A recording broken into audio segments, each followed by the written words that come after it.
Minul on nüüd Marili Hendrikson, Startup Estonia küberturbe valdkonna projektijuht. Tere hommikust, Marili! Tere hommikust! No kuidas esimesed muljed on siit ülikooli spordihoonest Cyber Battle of Estonialt?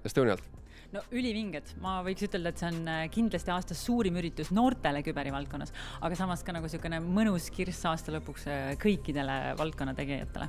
No küberturvalisuse kuul igati kohane aeg, millal seda teha. Noored tahavad teada, mis ootab neid ees tööturul, millised võimalused on noortel leida siis küberturbe valdkonnas hea töö ja miks nad peaksid küberkaitse valima endale erialaks? No küberkaitse on täna kindlasti see valdkond, kus tööpuudust kui sellist lähikümnendi jooksul puudu nagu ette näha ei ole. Kui sa valid IT ja sinna veel nišiks küberturbe peale, siis on kindlasti sul põnev töö, eeldusel, et see sulle meeldib. Miks selliseid võistlusi, nagu meil täna toimub, on oluline korraldada? CTF kui formaat on väga hea võimalus näidata, mis toimub arvutimaailmas, aga seda mängulisel viisil ja teisi kaasa kutsuvalt. See meeldib noortele, see on kaasahaarav ja see on tõsiselt võistluslik. No Startup Estonia aitab küberturbega tegelevatel startupidel laieneda välismaale. No kui hinnatud siis meie spetsialistid seal välismaal on? No ikka väga. Meie maine käib meist kõvasti ees.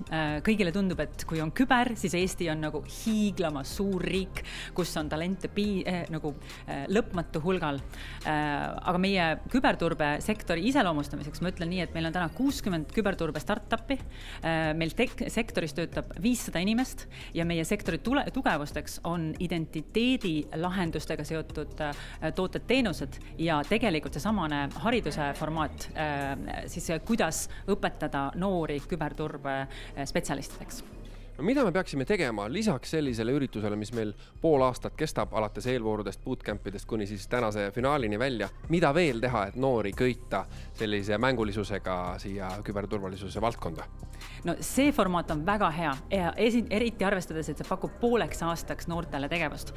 Järgmine samm, mis meil turul olemas võiks olla, on sellised formaadid, mis on aastaringselt rulluvad ja kuhu saab iga hetk erineval tasemel noor pardale hüpata ja ennast arendama hakata. Mul on sulle häid uudiseid. CTF Tech portal on tänase ürituse käigus, me hõikame selle välja, nii et tänasest läheb laivi meie tegelikult küberharjutusplatvorm internetis, mis on saadaval siis ka muul ajal kui ürituse ajal, et kui hea võimalus see noorte jaoks on sinna tulla ja kätt proovida täiesti algajatel? Ma olen natukene kuulnud sosinaid, et midagi on tulemas, väga põnevil, mis see täpselt pakub, ei tea, aga ma arvan, et see on kindlasti väga hea võimalus, seepärast, et sisenemisbarjäär on sama madal või sama tase, mis nendel noortel täna on olnud siia koolitustsüklisse astuda. Ma usun, et see on väga hea võimalus.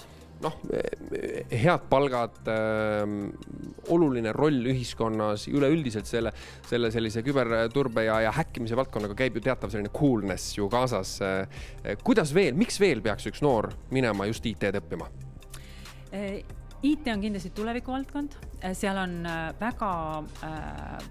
tegelikult ka väga inimlikud ja väga ühiskonnakesksed probleemid, sest et luues IT-süsteeme me mõjutame inimeste elu kümneteks aastateks. See on digitaalne infrastruktuur reeglina mõjutab nii pikalt.